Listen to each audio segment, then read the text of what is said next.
I first started playing the Queen's Gambit declined as black in the mid-1980s.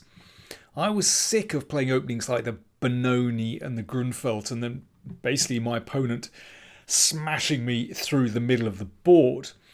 And it was an absolute relief to put a pawn on d5 and support it. Just gave me such a sense of security, and I've loved playing this opening with black ever since. I'm going to show you a game I played in the UK National League. This was actually the final round of the league, and I think we were playing our big rival, so this is a really key game.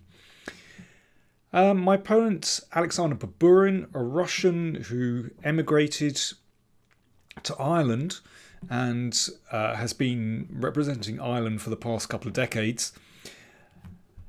So, knight c3.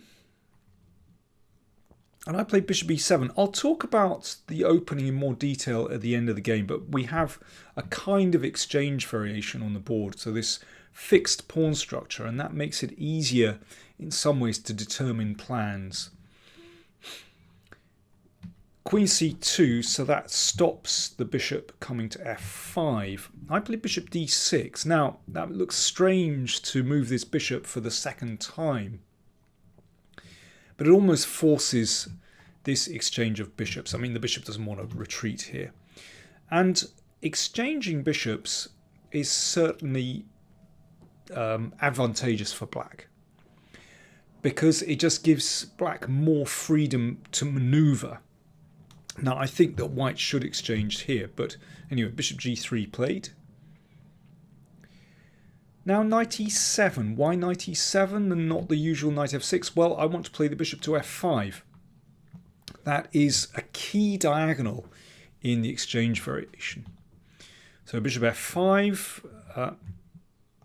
Now, queen b3 is possible. I actually think bishop d3 is the most sensible move, but it's certainly very comfortable for black after these exchanges. But Alex played queen d2.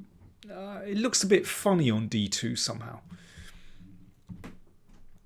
And knight g6, so the knight just moves to a more active square and covers e5 and opens up the e-file, so the rook in 99% of cases is on the right square in this kind of pawn structure on the semi-open file. You'd be amazed how often that rook comes into play, even though that pawn is solidly protected. But just watch out.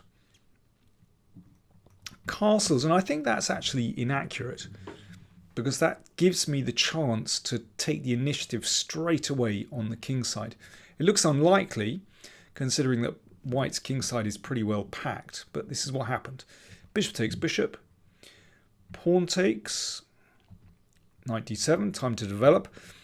b4, so Alex is carrying out this very standard so-called minority attack. If you get in b5, then you're just trying to break up this pawn chain, basically, or leave black with a weak pawn on c6. But here it's just not very effective. And here's why. h5. Here's my kingside play. And that's why I think it was a mistake for white to allow these double pawns. You can see that just gives black something to bite on to open things up. And with the queen here, that can't transfer to the kingside very easily, whereas black's queen is really actively placed. b5. So Alex continues with his minority attack. There is a problem here, though, that actually it's really difficult to get at that pawn.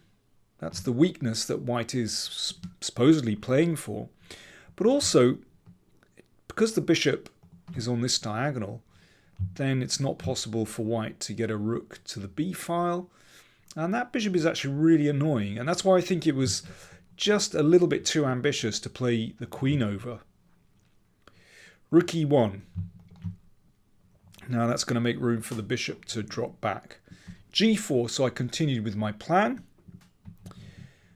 to open things up on the kingside. And now there's a pretty clear plan. If I can play rook e6 to h6, then we're in business on the h-file. So white already has to be very careful.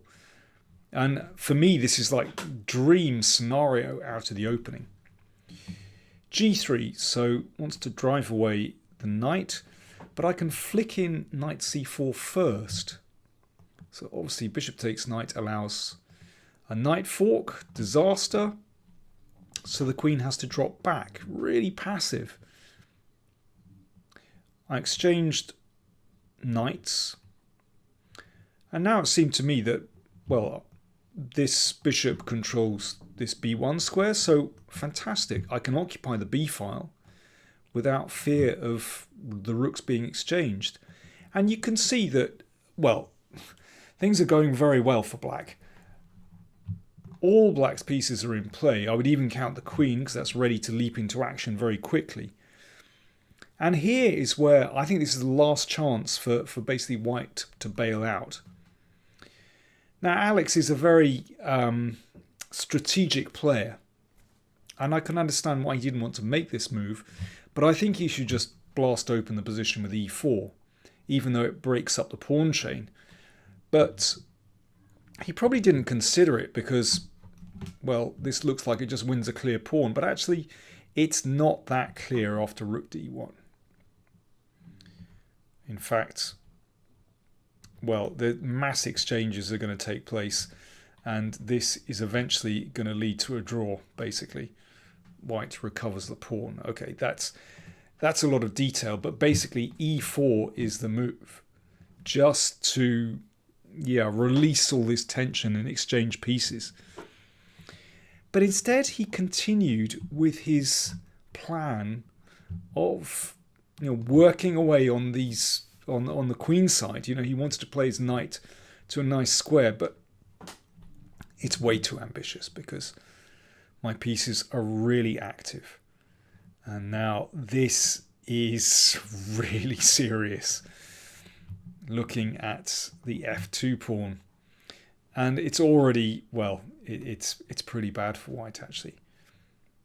Alex played bishop d1, and this allows a tactic. I'll have a slurp tea, you have a little think. There's several very inviting continuations.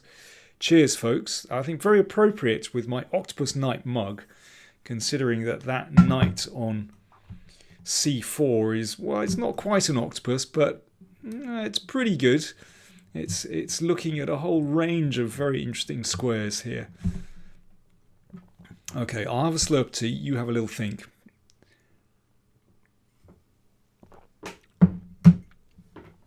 Here we go. Queen takes pawn. Well, what fun. I managed to sacrifice my queen in a crunching counter, the final round, and I'm just piling in. So what happens if this is taken? I should say that rook e2 was played in the game.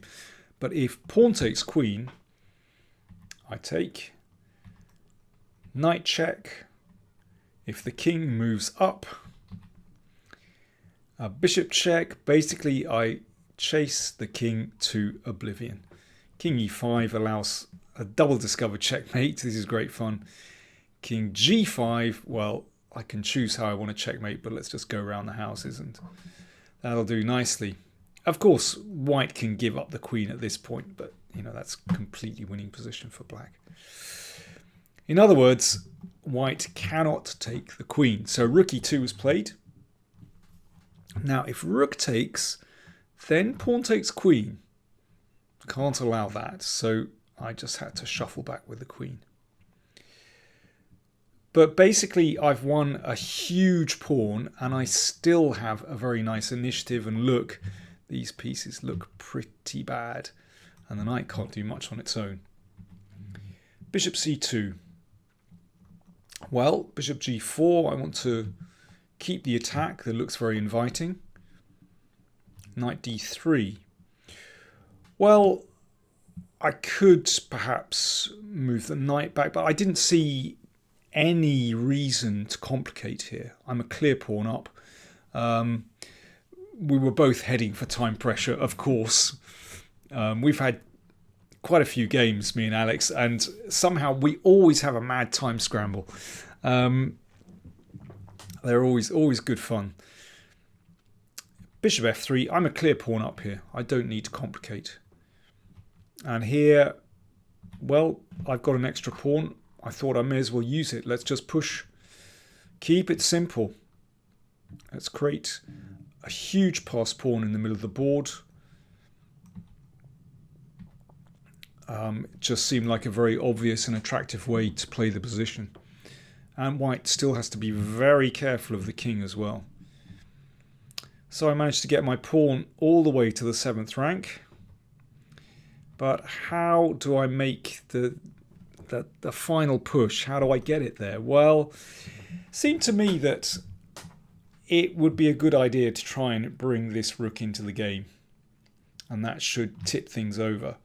But I got to watch the back rank. So first of all, this is a good time pressure move anyway. G6. That means that when the rook moves up, then the king is going to have a very safe square on G7. Or I might just play king G7 and rook H8, and I think that's going to tip things over. But as is so often the case when you make a little waiting move, or a non-threatening move, actually your opponent does all the hard work for you. The game finished like this. Rook D1. And I took. And that was game over. There we are. It's unusual that you get games with such a flow like that. So that was very, very satisfying to play, I have to admit. Let's come back to the opening and talk about this move order, because this is really tricky and this is nice. I've grown to really like this variation. Instead of, I mean, knight f6 of course is fine, but the point of bishop e7 is that if white wants to get into an exchange variation, then it's not possible to put the bishop on g5 straight away. Knight f3, knight f6 will lead to normal lines.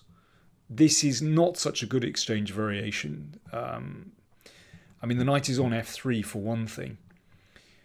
So playing bishop e7, if white wants to go for an exchange variation, then you've got to play like this, and then bishop f4. And after c6, well, queen c2 is actually a little bit unusual. e3 is more common, and this was a line that was popularized by Mikhail Botvinnik. Had several games against Petrosian, for example, in their World Championship match. So bishop f5, that's the diagonal you want. g4 was played by Botvinnik, and the bishop came back to e6. And, well, I mean, there's one fantastic game, positional game, that Botvinnik won. But I really like these positions with black, because I think it's hard for white to sort of hold the position together. It's not absolutely clear where the king is going.